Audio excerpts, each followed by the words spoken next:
नमस्कार दोस्तों, सभी का स्वागत है हमारा चैनल एडमिशन वाला पर। और हमने पिछले वीडियो में हमने देखा था कि प्रोविजनल मेरिट लिस्ट लगाई हुई है और उसे कैसे देखना है हमने देखा था। थोड़ा सा कंपैरिजन भी हमने किया था, लेकिन उस समय तक ये नहीं आया था कि इंडिविजुअल जो आपका पूरे जो मेरिट नंबर है, सब मेरिट नंबर भी होते हैं, आप कैटेगरी वाइज होंगे, आपके यूनिवर्सिटी वाइज होंगे, आपके जो भी आपने जिस कैटेगरी के लिए जिस सीट टाइप के लिए अप्लाई किया है तो उसके अनुसार भी आपको मेरिट नंबर मिलते हैं। तो उसका सारा जो एकत्रित जायज़ा होता है वो आपको मिलता है।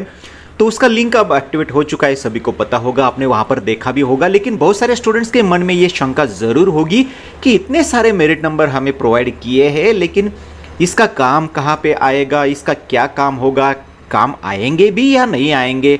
और अगर हम मेरिट लिस्ट प्रेफर करें, अगर हम कट ऑफ लिस्ट रेफर करें तो वहाँ पे सिर्फ स्टेट जनरल मेरिट नंबर ही होता है। लेकिन इतने सारे नंबर देने का फिर क्या फ़ायदा। और साथ साथ ये भी जान लेंगे हम कि डॉक्यूमेंट्स हमें कब तक सबमिट कर सकते हैं, उसके लिए क्या क्या हमें एक्सटेंशन मिल सकता है और फिर आगे क्या क्या हो सकता है। सिर्फ हम मेरिट लिस्ट के बारे में जान लेंगे, फिर अगले वीडियो में हम जान लेंगे कि आगे क्या होगा और हमें कैसी स्ट्रैटेजी बनानी चाहिए जो कि हमें अच्छा कॉलेज मिल सके। तो चलिए करते हैं इस वीडियो में शुरुआत और देखते हैं कि मेरिट लिस्ट। तो आप सभी को पता है, यहाँ पर जाकर आप देख सकते हैं। हालांकि मुझे तो लगता है आप सभी ने देखा भी होगा। तो यहाँ पे लिंक अब प्रोवाइड किए हैं, आप अपना इंडिविजुअल देख सकते हैं। वहाँ जाकर देखिए, यहाँ पे आपको सिर्फ आपका एप्लीकेशन आईडी डालना है, आपका date of birth DDMM YYY format में आपको डालना है और फिर आपका मेरिट लिस्ट यहाँ पर आपको दिख जाएगा। सेम उसी प्रकार का है। फार्मेसी का बात करें तो सेम उसी जगह पर आपको लिंक प्रोवाइड किए है, उसी प्रकार का है। और उसी प्रकार से आपको आपका एप्लीकेशन आईडी डालना है और डेट ऑफ बर्थ डालनी है DDMM YYY फॉर्मेट में और उसे सबमिट करना है। तो आपके सामने मेरिट लिस्ट आपकी मिल जाएगी। एक एग्जांपल मैं दिखाता हूँ, इंजीनियरिंग का एग्जांपल है, लेकिन आपके लिए भी ज़्यादा उसमें फ़र्क नहीं होगा। तो दोस्तों, पहले सेक्शन में फिर आपकी पर्सनल इन्फॉर्मेशन होगी, आपका नाम होगा, आपका कैंडिडेचर टाइप होगा, आपका कौन से टाइप में आप महाराष्ट्र कैंडिडेट हो तो उसका टाइप क्या होगा, आपकी कैटेगरी होगी। देख लीजिए, पूरी तरह से देख लीजिए, आपका कैटेगरी टैग हटाया है नहीं हटाया है, डॉक्यूमेंट की वजह से क्या प्रॉब्लम हुआ है। कुछ स्टूडेंट अगर देखा नहीं तो वहाँ देख लीजिएगा आप कि एडमिशन के लिए कैटेगरी भी OBC है। ओके, मतलब ये कैंडिडेट की कैटेगरी है और ये एडमिशन के लिए आपकी कैटेगरी यहाँ पर ये पकड़ी जाएगी। तो दोनों के लिए भी उनकी कैटेगरी अप्लाई हो चुकी है, फाइन, बेस्ट है। आपकी होम यूनिवर्सिटी कौन सी देख लीजिएगा, आपने जहाँ से 12th पास किया है, क्वालिफाइंग एग्जामिनेशन, वो आपकी यूनिवर्सिटी होगी। टाइप B वाले स्टूडेंट, जहाँ का आपका डोमिसाइल होगा वो आपकी होम यूनिवर्सिटी होगी। और प्राइवेट ये कहाँ काम आएगा ये भी हम साथ में चर्चा करेंगे। तो सावित्रीबाई फुले यूनिवर्सिटी का इसका होम यूनिवर्सिटी मतलब जिस अनएडेड, आप अगर अनएडेड कॉलेज की बात करें, गवर्नमेंट कॉलेज छोड़ दीजिए, जो अनएडेड कॉलेज में होम यूनिवर्सिटी और अदर दैन होम यूनिवर्सिटी के लिए कोटा होता है। 70% सीट्स जो है कि होम यूनिवर्सिटी के लिए होती है, अदर दैन होम यूनिवर्सिटी के लिए 30% सीट्स अनएडेड इंजीनियरिंग कॉलेजेस में होती है, अनएडेड प्राइवेट कॉलेजेस में होती है। तो वो आपको वहाँ पे ध्यान रखना होगा कि आपकी होम यूनिवर्सिटी कौन सी है और उसके लिए यहाँ पर दी गई है कि उसका उपयोग आपको वो सीट अलॉटमेंट के समय हो जाए। EWS के एप्लीकेशन अप्लाइड उन्होंने नहीं किया था, उनका नहीं आया, आप अपना देख लीजिएगा। EWS के लिए आपने अप्लाई किया था तो उसका आया है या नहीं आया है। उसके साथ कोई मार्क अगर है तो उसका उन्होंने यहाँ पे डिटेल ब्यौरा भी दिया है कि आपने डॉलर मार्क है आपके कैटेगरी के आगे, तो इसका मतलब ये है कि आपने कास्ट वैलिडिटीज़ या फिर ST के लिए जो है कि ट्राइब वैलिडिटी सर्टिफिकेट आपने सबमिट नहीं किया, उसकी रिसिप्ट सबमिट की है। उसके बाद सेम उसी प्रकार के अगर बाकी के जो मार्किंग है उसका भी अर्थ यहाँ पे उन्होंने दिया है। तो अगर हैश मार्क है तो फिर आपको नॉन क्रिमिनल सर्टिफिकेट आपने सबमिट नहीं किया, उसका रिसिप्ट दिया है। उसके बाद अगर आपको EWS के बारे में प्रॉब्लम है तो वो भी वहाँ पे आपको रिफ्लेक्ट होगा। तो आप मार्क देख लीजिएगा कि आपके आगे क्या मार्किंग है, उसका अर्थ यहाँ पे दिया है उन्होंने। तो बेसिकली वो आपका डॉक्यूमेंट पेंडिंग है और आपको पता भी है कि हमारा कौन सा डॉक्यूमेंट पेंडिंग है, तो आपको देना है। वीडियो के लास्ट स्लाइड में हम देखेंगे कि हमें कब तक डॉक्यूमेंट देना है और हम उसके लिए कब तक आखिरी डेट क्या होगी आपके लिए डॉक्यूमेंट सबमिट करने के लिए। तो चलिए मुड़ते हैं हमारे जो मेरिट लिस्ट है। तो यहाँ पे बाकी के आप टैग देख लीजिएगा, जिसके लिए आपने एप्लीकेशन किया है वो यहाँ पे येस होना चाहिए। अगर मैंने TFWS के लिए एप्लीकेशन किया है तो येस होना चाहिए। और यहाँ पे एक कोकन कैंडिडेट के लिए भी होता है, यहाँ पे नो। अगर कोकन कैंडिडेट के लिए आपने अप्लाई किया है तो मुझे लगता है कि बाटू में जब एडमिशन्स लेते हैं वहाँ पे कुछ सीट्स होती है कोकन कैंडिडेट के लिए, तो उसके लिए ये यहाँ पर दिया है। कुछ स्टूडेंट्स के मन में सवाल होता है कि मैंने अप्लाई नहीं किया, कुछ भी नहीं किया, तो फिर कोकन कैंडिडेट मेरा यस नो कैसे आ गया, तो उसके लिए वो रिमार्क होता है वहाँ पे। माइनॉरिटी का भी आप देख लीजिए, आपने अप्लाई किया है और वहाँ पर रिफ्लेक्ट हुआ है या नहीं हुआ है। तो चलिए बेसिक इन्फॉर्मेशन हमने चेंज कर ली चेक से। अब सीईटी का तो यहाँ पे डिटेल ब्यौरा दिया होगा, आपको पता है, आपने मार्कशीट भी आपका डाउनलोड किया है, तो आपको यहाँ पर दिक्कत नहीं होगी। क्वालिफाइंग एग्जामिनेशन का ब्यौरा आपको यहाँ पे नीचे मिल जाएगा। आपकी एग्जामिनेशन कौन सी है, क्वालिफाइंग एग्जामिनेशन वहाँ पे फिजिक्स, केमिस्ट्री और एग्रीगेट मार्क्स है, ये आपका टोटल एग्रीगेट है। यहाँ पे आपकी एलिजिबिलिटी मार्क्स होंगे, यानी फिजिक्स, केमिस्ट्री, मैथमेटिक्स या फिर फिजिक्स, मैथमेटिक्स और बायो जो भी आपका बैठता है, एलिजिबिलिटी क्राइटेरिया में जो भी आपके ज़्यादा से ज़्यादा मार्क बैठते हैं वो यहाँ पर क्राइटेरिया होगा। और एचएससी के मैथमेटिक्स के परसेंटाइल यहाँ पे होगी। और ये क्यों लेते हैं, तो जब टाई होता है आपका यहाँ पर सीईटी के मार्क्स में जब टाई होता है, तो फिर पीसीएम मार्क्स में जब टाई होता है, तो फिर उनके नियम के अनुसार आप इन्फॉर्मेशन ब्रोशर में देख सकते हो क्या क्या नियम है, उसके अनुसार आपको नीचे नीचे आते हुए आपको मेरिट नंबर, एक विशिष्ट मेरिट नंबर प्राप्त होगा। तो उसके लिए ये मार्क्स लेते हैं, एक बार चेक कर लीजिएगा। और सबसे फिर इम्पॉर्टेंट सेक्शन आता है कि ये बहुत सारे मेरिट नंबर यहाँ पे दिख जाएंगे। स्टूडेंट के मन में सवाल पैदा होता है कि ये क्या है, इसका अर्थ क्या है, इसका अर्थ क्या है, इसका अर्थ क्या है। तो एक एक हम जान लेंगे कि स्टेट जनरल मेरिट नंबर ये सबसे इंपॉर्टेंट है। इसका मतलब ये है कि सीधी सीधे आपका नंबर स्टेट में इतना है और आपका मेरिट नंबर ये है। आपके एमएसटी सीईटी के आधार पर आपका जो नंबर है ये आप इतने हो स्टेट में, 10897 ये आपका स्टेट जनरल मेरिट नंबर है। इसमें कोई कैटेगरी का टैग नहीं है। अगर सीधे सीधे सभी लोगों को अगर मेरिट में खड़ा कर दिया जाए तो आपका नंबर इतना है। ठीक है, ये आपने पता चल गया। दूसरी बात है कि यूनिवर्सिटी जनरल मेरिट नंबर, तो आप जब अनएडेड प्राइवेट कॉलेज की बात आती है तो वहाँ पे यूनिवर्सिटी का भी रैंक देखा जाता है कि आपको होम यूनिवर्सिटी की सीट अलॉटमेंट करते समय फिर आपका ये रैंक आपको काम आएगा। और ये है आपका 2809, आपका अलग हो सकता है, ये एक सैम्पल के लिए मैंने दिखाया है।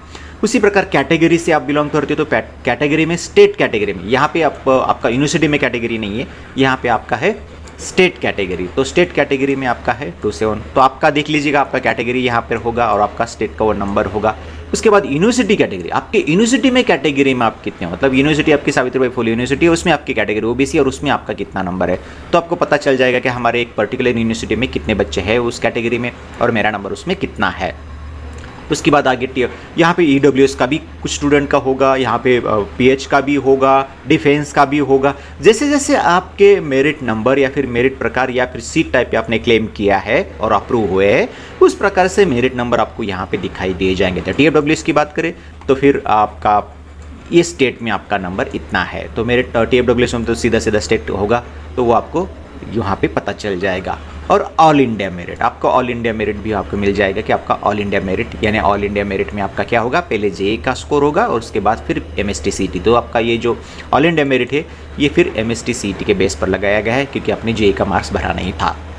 तो चलिए ये हो गए, क्योंकि ये ऑल इंडिया मेरिट कब काम आएगा, जब ऑल इंडिया की सीट भरी जाएगी। अनएडेड कॉलेजेस में 15% सीट जो है कि वो ऑल इंडिया कैंडिडेट से भरी जाती है, तो उस समय आपको ये मेरिट नंबर काम आएगा। जब आपके नॉर्मल सीट अलॉटमेंट हो गए, 65% सीट प्राइवेट कॉलेज के, 100% सीट आपको गवर्नमेंट कॉलेज के जो भरे जाते हैं तो वो एमएसटी सीईटी से भरे जाते हैं, तो वो यहाँ पर आपका जो स्टेट जनरल मेरिट नंबर है वो काम आएगा। ओपन की सीट भरते समय जब प्राइवेट कॉलेज की सीट भरे जाएंगे 70% होम यूनिवर्सिटी की, तो ये नंबर आपको काम आएगा। उसमें अगर जब स्टेट लेवल पर आपका ओबीसी का सीट भरे जाएंगे तो ये नंबर आपका काम आएगा। अनएडेड कॉलेज में जब आपका home university other than home university के ओबीसी की सीट भरे जाएंगे तो ये नंबर आपका काम आएगा। टीएफडब्ल्यूएस के मेरिट लिस्ट, टीएफडब्ल्यूएस के सीट अलोकेशन के समय आपका ये नंबर काम आएगा।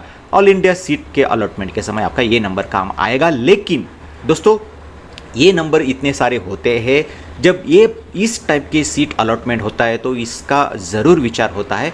लेकिन क्या होता है कि जब आपका कट ऑफ वो इशू करते हैं तो उस समय अगर मुझे एडमिशन यहाँ से भी मिलता है, मतलब मेरा टीएफडब्ल्यूएस में मेरिट नंबर इतना है, मेरा ऑप्शन इसमें फिट बैठता है, मुझे ये सीट मिल गया है, लेकिन मेरा जब कट ऑफ आएगा तो उसमें ये नंबर दिखाई देगा। क्योंकि क्या होता है, जनरली बहुत बार ऐसा होता है कि ओबीसी का 2751 ये नंबर ओबीसी के लिए अलग है, उसी प्रकार से एससी के लिए भी 2751 होगा। उसी प्रकार अगर यूनिवर्सिटी में जाए तो ओबीसी के लिए 6767 है, उसी प्रकार से एससी में भी 6767 होगा, उसमें एनटी में भी 6767 होगा। तो वो नंबर कॉन्फ्लिक्ट ना हो इसलिए आपको एक जो यूनिक नंबर होता है आपका स्टेट जनरल मेरिट नंबर का, वो आपको कट ऑफ में दिखाते हैं। लेकिन आपका ये जो नंबर होते हैं ये आपके कंसिडर होते हैं आपकी सीट अलॉटमेंट के समय, जो भी सीट अलॉटमेंट होंगे उस समय आपका ये मेरिट नंबर काम आता है। तो ऐसा नहीं है कि ये मेरिट नंबर इतने दिए लेकिन काम के नहीं होंगे, काम नहीं आएंगे, तो ऐसा नहीं है। उस पर्टिकुलर सीट का जब अलॉटमेंट होता है तो आपके वो काम आते हैं। तो चलिए, मुझे लगता है कि आपका यहाँ पे जो कन्फ्यूजन था वो क्लियर हुआ होगा। अगर आपके मन में है कोई सवाल तो पूछिएगा मुझे, मैं थोड़ी ज़रूर कोशिश करूँगा जवाब देने की। हालांकि 1-2 दिन से कार्य व्यस्तता की वजह से मैं थोड़ा सा दूर रहा हूँ। इसके कल रात को भी मैंने 2 बजे वीडियो बनाया था जब मैं थोड़ा सा आ गया वापस। तो थोड़ा सा कार्य व्यस्तता की वजह से थोड़ा सा दुर्लक्ष्य हो रहा है, लेकिन मैं कोशिश करूंगा आपके सवालों की जवाब देने की। तो बात करेंगे कि डॉक्यूमेंट हम कब तक दे सकते हैं। तो यहाँ पे स्पष्ट उन्होंने दिया है, कोई आपको इसकी ज़रूरत नहीं है। यहाँ पे बताया है कि डॉलर का मतलब है कि कास्ट वैलिड नहीं दिया है, हैश का मतलब है नॉन क्रिमिनल, हैट का मतलब है आपने ईडब्ल्यूएस का सर्टिफिकेट नहीं दिया। और कब तक आप वो दे पाओगे, तो दोस्तों वो आप दे पाओगे आपकी सेल्फ वेरिफिकेशन। पिछली बार जो ईआरसी था अब उसको सेल्फ ईआरसी बोल रहे हैं, सेल्फ वेरिफिकेशन आप करोगे। तो जो आप सेल्फ वेरिफिकेशन मतलब सीट अलॉटमेंट होने के बाद आप जब सीट वेरीफाई करोगे, आपके एक स्टेप महत्वपूर्ण स्टेप है एलोकेशन के बाद आपको आपका जो सेल्फ वेरिफिकेशन करना है, वहाँ पे सारी चीज़ें आपको वेरीफाई करनी है, उससे आपको उसे अप्रूव करना है। सेल्फ वेरिफिकेशन करते हैं हमको बताना है कि हाँ ये डॉक्यूमेंट मैंने दिया है करेक्ट है, ये मेरा मार्क्स है ये करेक्ट है, सब आपको वेरीफाई करना है। आपकी जिम्मेदारी वो आपकी खुद की होगी। तो उस समय तक आप उसे भर पाओगे दोस्तों। तो वो आप सेल्फ वेरिफिकेशन की जिस स्टेज आएगी वो आपको इंजीनियरिंग के स्टूडेंट्स के लिए फर्स्ट राउंड की आएगी 14 से लेकर 16 के बीच में। तो 16 तक आपको डॉक्यूमेंट प्रोड्यूस करना होगा। उसी प्रकार फार्मेसी की बात करें तो 14 तक आपको, अगर शेड्यूल चेंज नहीं होता है तो आपको 14 जनवरी तक आपका डॉक्यूमेंट आपको प्रोड्यूस करना होगा। और उसके लिए फिर क्या प्रोसेस होगी, तो जब आपके पास डॉक्यूमेंट आएगा आपको फिर राइज करना है आपका ग्रीवेंस, आपके ऑनलाइन में अवेलेबल होगा, वहाँ पे जाना है। फिलहाल कल से शायद आप ग्रीवेंस डाल सकते हो, तो आपको कल ऑप्शन मिल जाएगा। उसके बाद भी जब डॉक्यूमेंट आएगा आपका सेल्फ वेरिफिकेशन के लिए आप जाओगे तो वहाँ पर भी अवेलेबल वो ऑप्शन होगा। ग्रीवेंस डालना है, उनको रिक्वेस्ट करना मेरे पास डॉक्यूमेंट आ गया है, मुझे उसे अपलोड करना है। आपका एप्लीकेशन अनलॉक होगा, जो सिस्टम हमने पहले देखी थी उसी प्रकार की सिस्टम होगी।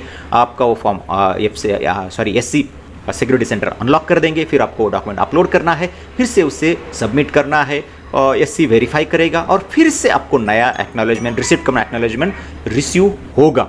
और फिर आप उसे आपका जो कैटेगरी का जो टैग था, कैटेगरी में जो आपका सीट टाइप था, जिससे अगर आपको सीट मिलती है तो वो बरकरार रहेगी। तो जल्द से जल्द आपको डॉक्यूमेंट मिलने की कोशिश करनी चाहिए। हालांकि वह सिनारियो में ऐसा होता है कि बहुत सारे स्टूडेंट अगर पेंडिंग है तो गवर्नमेंट को फिर उसका भी विचार करना पड़ता है और थोड़ा सा एक्सटेंशन आपको और देना पड़ता है। तो देखेंगे कि हालात कैसे होंगे उस समय। चलिए 3 तारीख से लेकर 4 तारीख तक अभी ग्रीवेंस पीरियड है उसमें आपके ग्रीवेंस राइज कर सकते हैं। कोई डॉक्यूमेंट आए तो दे सकते हैं, या फिर आप अगर कुछ प्रॉब्लम है आपको मेरिट लिस्ट में लगता है तो उसे भी आप करेक्ट करने के लिए दे सकते हैं। 6 तारीख को आपकी फाइनल मेरिट लिस्ट आने वाली है। तो दोस्तों इस वीडियो में बस इतना ही था। अगर आपके मन में है कोई सवाल तो पूछेगा मुझे। बैकग्राउंड में अगर आपको कोई आवाज़ सुनाई दे तो उसके लिए मैं माफ़ी मांगता हूँ। रुकते यहाँ पे, फिर मिलेंगे किसी नए वीडियो में। तब तक लिए नमस्कार, थैंक यू।